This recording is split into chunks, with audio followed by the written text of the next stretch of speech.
music, as we know it today, produced by wind and stringed instruments, is haram. Yes. It has entered upon us. We are inundated by it. You can't even go to the bathroom without hearing music.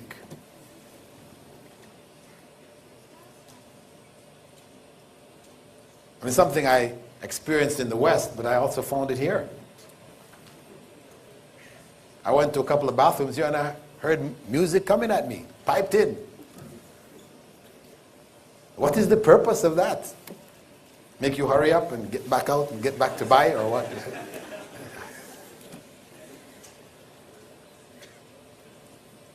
It's a challenge. And we should be clear on this point. Because of course you have people who will say, oh, Ibn Hazm, he said there are no authentic hadiths on music.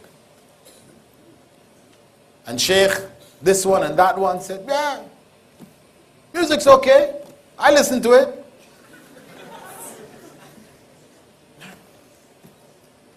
But when we look at the tradition of the early scholars of Islam, they made all kinds of statements against it. And there are hadiths which are sound. This topic, we should research it and be clear on it. Not go according to what is pleasing to us. That shouldn't be our criterion. Because I like music, I like to hear those who say it's okay. Those who say it's not okay, I don't like to hear them. This is not our criterion. This power that music has over people,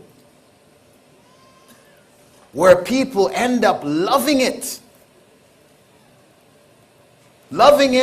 more than they love the Quran. This is يُحِبُّونَهُ كَحُبِّ اللَّهِ.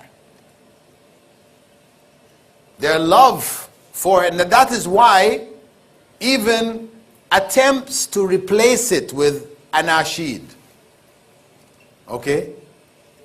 It started out innocently, but then the anashid ended up like rock groups. The anashid artist comes in, there's smoke on the stage, and he's, hey, what's the difference?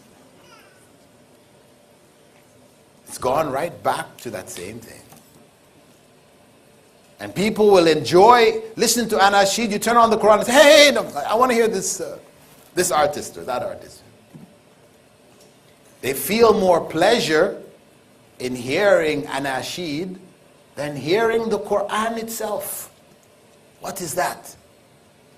What is that scale? What has happened here? This is real. As some scholars refer to music, they refer to it as the Quran of Shaitan. Satan's Quran.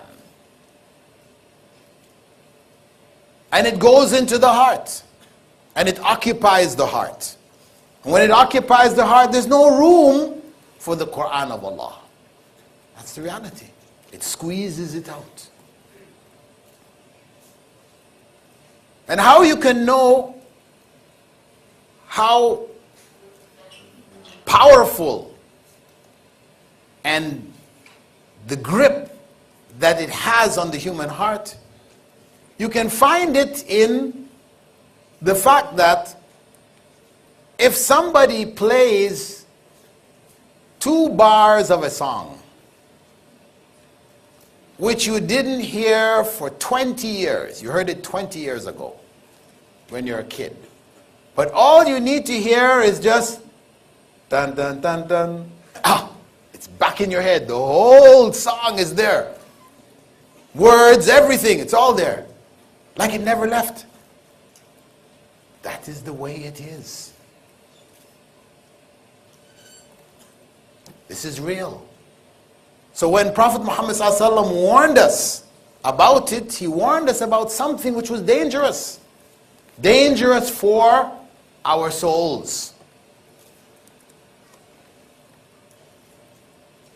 That's what Islam is there to do, to protect our souls. So, we have to divorce ourselves from this obsession. And no doubt it becomes an obsession.